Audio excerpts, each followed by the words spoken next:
తండ్రి అయిన దేవుని నుండియు ప్రభువైన యేసుక్రీస్తు నుండియు కృపా సమాధానములు మీకు కలుగునుగాక. ఈరోజు దేవుడు తన పరిశుద్ధ గ్రంథములో నుండి మనకనుగ్రహించిన నేటి దేవుని వాగ్దానము యెషయా 49వ అధ్యాయము 16వ వచనం. నా ఎరచేతుల మీదనే నిన్ను చెక్కియున్నాను అని దేవుడు ఈరోజు నీతో మాట్లాడుతున్నాడు. నా ప్రియ క్రైస్తవ సహోదరీ సహోదరులారా, విలువైనది ఏదైనా నీవు జాగ్రత్తగా కాపాడాలి అనుకున్నప్పుడు దానిని నీ అరచేతుల లోపల కప్పియుంచి చాలా భద్రంగా కాపాడుతావు. అలాగుననే నేడు ఈ మాటలు వింటున్న నీ ఎడల కూడా దేవునికి అటువంటి ఉద్దేశం ఉంది కాబట్టే నిన్ను తన అరచేతులలో చెక్కియున్నాడు.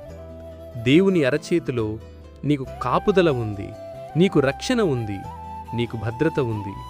దేవుడు నిన్ను మరచిపోలేదు.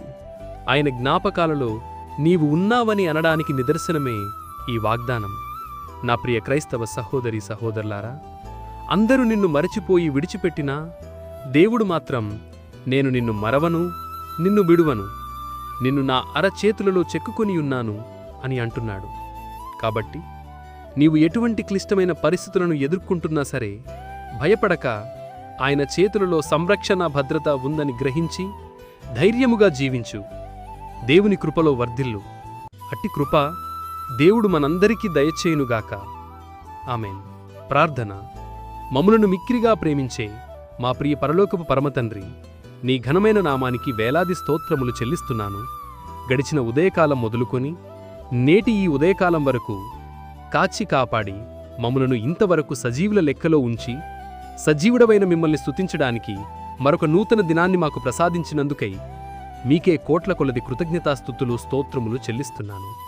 ఈరోజు మేము చేయబోతున్న పనులన్నిటిలోనూ రాకపోకల్లోనూ మాకు తోడునీడగా ఉండమని, ఎటువంటి ప్రమాదములు అపాయములు జరగకుండా నీ కృపలో భద్రపరచుమని ప్రార్థిస్తున్నాను.